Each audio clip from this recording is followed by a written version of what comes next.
नमस्कार, जय जोहार। आइए चलते हैं झारखंड की ताज़ा खबरों की ओर।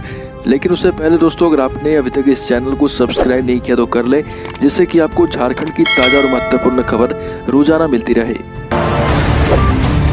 पहली बड़ी खबर, नासा ने दी बड़ी चेतावनी। आज रात करीब 3 बजे तक एक बड़े आकार का एस्टेरॉयड पृथ्वी के करीब से गुजरेगा।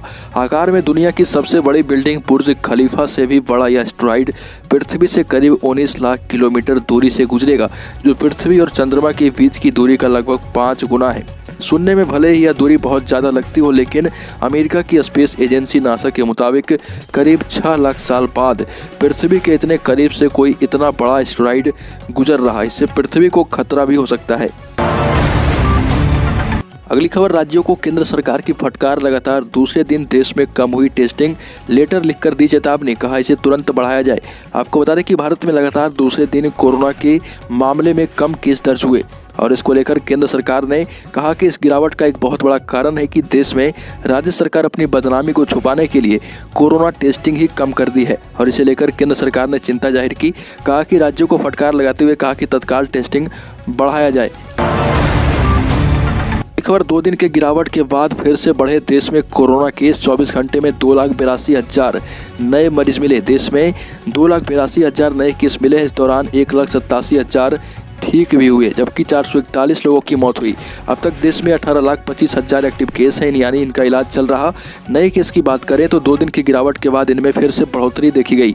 इससे पहले 17 जनवरी को 2,38,000 केस आए थे और इससे भी एक दिन पहले यानी 16 जनवरी को 2,58,000 केस आए थे। वहीं फिर से एक बार केस बढ़ चुके हैं। अगली खबर, झारखंड के अलग अलग जिलों में परेड का प्रशिक्षण हुआ शुरू। दुमका में सीएम हेमंत सोरेन फहराएंगे झंडा। गणतंत्र दिवस समारोह की तैयारियां प्रारंभ। गणतंत्र दिवस समारोह की तैयारियां प्रारंभ की गई। झारखंड के अलग अलग जिलों में समारोह के दौरान होने वाले सुरक्षा बलों की परेड का प्रशिक्षण शुरू कर दिया गया है। इसमें सुरक्षा बलों की अलग अलग कंपनियां हिस्सा ले रही। कार्यक्रम में अतिथियों के आगमन से लेकर सलामी देने तक का रिहर्सल किया जा रहा। राज्य की उपराजधानी दुमका में समारोह को लेकर जबरदस्त उत्साह है, लेकिन संक्रमण के कारण इस बार परेड में उतने लोग हिस्सा नहीं ले पाएंगे। खबर, झारखंड में तीसरी लहर में 55% महिलाओं की मौत। कोरोना की तीसरी लहर के दौरान झारखंड के जमशेदपुर में अब तक 36 कोरोना संक्रमितों की मौत हो चुकी है। मरने वालों में 55% महिलाएं यानी कि 21 महिलाएं हैं। इसके अलावा 4 बच्चे और 11 पुरुषों की मौत हुई। तीसरी लहर के दौरान जिले में कोरोना से महिलाओं की मौत को लेकर जिला स्वास्थ्य विभाग में विचार विमर्श शुरू हो गया है। फिलहाल यह माना जा रहा है कि बच्चों और पुरुषों की तुलना में महिलाओं की इम्यूनिटी कमजोर होती है, इसी कारण से महिलाओं की मौत ज़्यादा हो रही। झारखंड एकेडमिक काउंसिल को आखिरकार 124 दिनों के बाद नया अध्यक्ष और उपाध्यक्ष मिल गया। शिक्षा मंत्री जगन्नाथ महतो ने 38 दिन पहले ही अध्यक्ष पद के लिए विनोद बिहारी महतो, विश्वविद्यालय के पूर्व प्रोवीसी डॉक्टर अनिल कुमार महतो और केसीबी कॉलेज के शिक्षक डॉक्टर विनोद सिंह को उपाध्यक्ष बनाने की घोषणा कर दी थी। उनकी घोषणा के 38 दिन बाद अध्यक्ष और उपाध्यक्ष पद नियुक्ति का नोटिफिकेशन जारी हुआ है। नए अध्यक्ष डॉक्टर अनिल और उपाध्यक्ष डॉक्टर विनोद योगदान दे चुके हैं। अगली खबर, झारखंड में 31 तक नहीं होगी परीक्षाएं, उसके बाद ही छात्रों को प्रमोट करने पर निर्णय।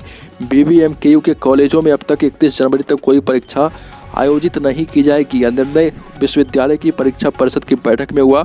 अध्यक्षता करते हुए प्रभारी कुलपति डॉक्टर कमल जॉन लकड़ा ने कहा कि पीएचडी कोर्स वर्क, लॉ और एमबीबीएस, नर्सिंग आदि प्रोफेशनल कोर्स की परीक्षाओं के लिए अधिक केंद्र बनाकर अनुमति मांगी जाएगी। बैठक में रजिस्ट्रार डॉक्टर डीके सिंह, परीक्षा नियंत्रक डॉक्टर एसके बर्नवाल भी शामिल थे।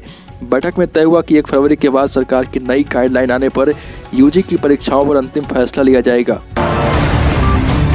झारखंड के स्वास्थ्य मंत्री जीनोम सीक्वेंसिंग मशीन नहीं खरीदने पर जताई अफसोस, कहा कि हमारी गलती। देश के विभिन्न राज्यों में ओमिक्रॉन की जांच में काम आने वाली जीनोम सीक्वेंसिंग मशीन की खरीदारी काफ़ी पहले हो चुकी है और झारखंड इस मामले में काफ़ी पिछड़ गया। 8 माह तक फाइल ही घूमती रही। अब कभी भी मशीन आ सकती है। विलंब के सवाल पर स्वास्थ्य मंत्री ने कहा कि करीब 25 दिन बाद किसी कारण से विलंब हुआ है, पर अब मशीन अब पहुंचने वाली है। एक नई ट्रूनेट मशीन जिसमें ओमिक्रॉन की जांच किट लग सकती है, उसकी भी खरीदारी की जाएगी। स्वास्थ्य मंत्री ने विशेष संवाददाता से बात करते हुए बातें कही। अगली खबर, झारखंड में जेपीएससी मुख्य परीक्षा पर रोक के मामले में फैसला सुरक्षित। 7वीं से 10वीं जेपीएससी को लेकर झारखंड हाईकोर्ट के जस्टिस राजेश शंकर की अदालत में सुनवाई हुई। दोनों पक्षों की बहस पूरी होने के बाद अदालत ने माना अपना फैसला सुरक्षित रख लिया है। इस मामले में अदालत अपना फैसला 25 जनवरी को सुनाएगी। 28 जनवरी से 7वीं जेपीएससी की मुख्य परीक्षा होनी है। इस संबंध में शेखर सुमन ने हाईकोर्ट में याचिका दाखिल की है। सुनवाई के दौरान प्रार्थी के अधिवक्ता राजेश कुमार की ओर से कहा गया कि 8 प्रश्नों का मॉडल आंसर गलत है, इसलिए एक स्वतंत्र एक्सपर्ट कमेटी बनाकर इसकी जांच कराई जाए। धनबाद के टुंडी में 120 एकड़ भूमि में बनेगा इंडस्ट्रियल हब। धनबाद के टुंडी अंचल की जातखोटू पंचायत में 120 एकड़ जमीन में जल्द ही इंडस्ट्रियल हब बनेगा। आपको बता दें कि बोकारो प्रक्षेत्र इसको ग्रीन प्रोजेक्ट के तौर पर विकसित करेगा। Jharkhand industrial area development authority और जिला प्रशासन के बीच जमीन हस्तांतरण की प्रक्रिया अंतिम चरण में है। राज्य सरकार व जियाडा रांची मुख्यालय ने इंडस्ट्रियल हब को लेकर जिला प्रशासन से 500 एकड़ जमीन की मांग की थी। जियाडा प्रबंधन ने कहा कि जल्द ही हम इसे बनाकर देंगे। खबर, झारखंड में 3 लाख कोल कर्मियों को लग सकता है झटका। Coal mines provident fund organisation 3 lakh coal कर्मियों को आर्थिक झटका देने की तैयारी में है। कर्मियों के प्रोविडेंट फंड पर मिलने वाले इंटरेस्ट रेट को घटाने का प्रस्ताव तैयार किया गया है। इसके लिए CMPFO ट्रस्टी बोर्ड की 20 जनवरी को वर्चुअल मीटिंग होगी। मीटिंग में वित्तीय वर्ष 2021-22 के लिए PF पर भुगतान किए जाने वाले इंटरेस्ट रेट को घटाकर 8% करने के प्रस्ताव पर मुहर लगनी है। बोर्ड से प्रस्ताव पारित होने के बाद इंटरेस्ट रेट 8% से घटकर 8.3% पर हो जाएगा। खबर, झारखंड के कोयला खदानों में हो रहे जल जमाव के कारण अब उत्पादन प्रभावित नहीं होगा। CMD समीरन दत्ता ने सभी एरिया के साथ समन्वय स्थापित कर जल जमाव की समस्या का स्थायी समाधान खोजने की जिम्मेदारी सर्वे डिपार्टमेंट को सौंपी है। CMD के आदेश के बाद सर्वे डिपार्टमेंट की ओर से काम शुरू कर दिया गया। पहले दौर में लोधना और बस्ता कोला एरिया प्रबंधन के साथ बैठक कर समाधान ढूंढने में काम किया जा रहा। दोनों एरिया के सर्वे डेवलपमेंट को दिखाया जाएगा। झारखंड में गरीबों को पेट्रोल में सब्सिडी देने की तैयारी जिला प्रशासन ने शुरू कर दी है। इस योजना की शुरुआत दुमका जिला से होगी। झारखंड के CM हेमंत सोरेन इसकी शुरुआत दुमका जिले से करेंगे। इस योजना के तहत गरीबों को 25 रुपये प्रति लीटर सब्सिडी मिलेगी, जिसको लेकर प्रशासन ने टेक्निकल स्तर पर लाभान्वितों को मदद देने के लिए तैयारी शुरू कर दी है। दुमका के उपायुक्त सह जिला मजिस्ट्रेट रविशंकर ने बताया कि झारखंड सरकार द्वारा पेट्रोल सब्सिडी योजना राज्य के तहत अथवा IFS के तहत किया गया है। राशन कार्ड धारियों के 2 पहिया वाहन में उपयोग हेतु पेट्रोल में सब्सिडी दिया जाना है। झारखंड में कोरोना संक्रमित और 4 लोगों की मौत। राज्य में मिले 829 नए मरीज। आपको बता दें कि झारखंड में 2514 कुल मिलाकर नए कोरोना संक्रमित मरीज मिले हैं, जबकि 3898 संक्रमित स्वस्थ हुए।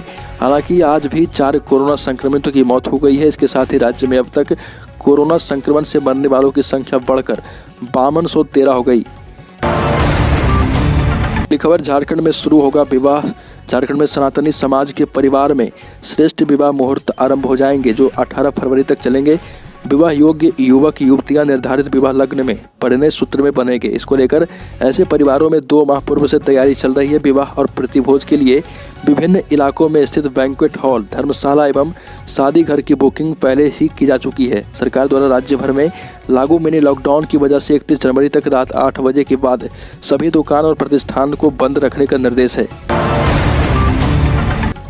अगली खबर, माले में फंसे झारखंड के मजदूरों के स्वजनों के लिए खुशखबरी। हवाई जहाज से जल्द होगी वापसी। दक्षिण अफ्रीका के माले में फंसे गिरिडीह और हजारीबाग के सभी 33 मजदूरों की वतन वापसी का रास्ता साफ हो गया। शीघ्र ही सभी को हवाई जहाज से रांची भेजा जाएगा। इससे पूर्व संबंधित कंपनी के P कंस्ट्रक्शन मजदूरों को बकाया वेतन का भुगतान करेगी। भारतीय दूतावास की पहल पर 18 जनवरी को वहां मजदूरों और कंपनी की बैठक हुई। बैठक में दोनों पक्षों के बीच समझौता हुआ। इसकी जानकारी ट्वीट कर केंद्रीय मानव संसाधन विकास राज्य मंत्री अन्नपूर्णा यादव ने दी है। खबर, राज्य में पेट्रोल सब्सिडी योजना 26 जनवरी से लागू होने जा रही है। राज्य के राष्ट्रीय खाद्य सुरक्षा अधिनियम व झारखंड राज्य फूड सेफ्टी स्कीम के तहत राशन कार्डधारियों को 2 पहिया वाहन में पेट्रोल भरवाने पर सब्सिडी दी जाएगी। इसको लेकर उपायुक्त सूरज कुमार ने सभी प्रखंड विकास पदाधिकारियों को आवश्यक निर्देश दिए। उपायुक्त ने कहा कि लाभुकों का राशन कार्ड, आधार कार्ड, बैंक खाता व मोबाइल नंबर से लिंक होना चाहिए। साथ ही झारखंड राज्य का वाहन रजिस्ट्रेशन होना अनिवार्य है। दूसरे राज्यों के वाहनों का रजिस्ट्रेशन होने वाले को सब्सिडी का लाभ नहीं मिलेगा। लाभुकों को CM सपोर्ट ऐप के जरिए सब्सिडी के लिए आवेदन करना होगा। आवेदक के वाहन का निबंधन उनके नाम से ही होना चाहिए। वह झारखंड में स्कूल एसोसिएशन ने सरकार से आर्थिक मदद की लगाई गुहार। Private school and children welfare association ने कोडरमा जिला अध्यक्ष प्रोफेसर VNP बनवाल ने सरकार से आर्थिक मदद देने की मांग की है। कहा कि कोरोना की पहली और दूसरी लहर के कारण लगभग 2 वर्षों से स्कूलों को बंद रखा गया, जिससे उन स्कूलों में कार्यरत हजारों शिक्षक, कर्मचारी, चालक, आदेशपाल एवं सफाई कर्मियों के सामने भूखमरी की समस्या उत्पन्न हो गई थी। स्कूल बंद रहने के कारण अभिभावकों ने फीस भी नहीं दिए, इससे इन कर्मियों को मिलने वाले वेतन से वंचित रहना पड़ा। अगली खबर, विधानसभा चुनाव के ठीक पहले उत्तर प्रदेश में समाजवादी पार्टी को बड़ा झटका लगा। मुलायम सिंह की छोटी बहू अर्पणा यादव भाजपा में शामिल हुई। उन्हें दिल्ली के पार्टी मुख्यालय में उप मुख्यमंत्री केशव प्रसाद मौर्य और प्रदेश अध्यक्ष स्वतंत्र देव सिंह ने पार्टी की सदस्यता दिलाई। बताया जा रहा है कि वो लखनऊ कैंट से टिकट नहीं मिलने से अखिलेश से नाराज थी। अर्पणा मुलायम सिंह यादव के छोटे बेटे प्रतीक यादव की पत्नी है। अर्पणा ने भाजपा की सदस्यता लेने के बाद PM मोदी और CM योगी का आभार जताया। तो दोस्तों, झारखंड की ताज़ा खबरों में अभी के लिए इतना ही। अगर आपने अभी तक इस चैनल को सब्सक्राइब नहीं किया तो कर लें, जैसे कि आपको झारखंड की ताज़ा और महत्वपूर्ण खबर रोजाना मिलती रहे।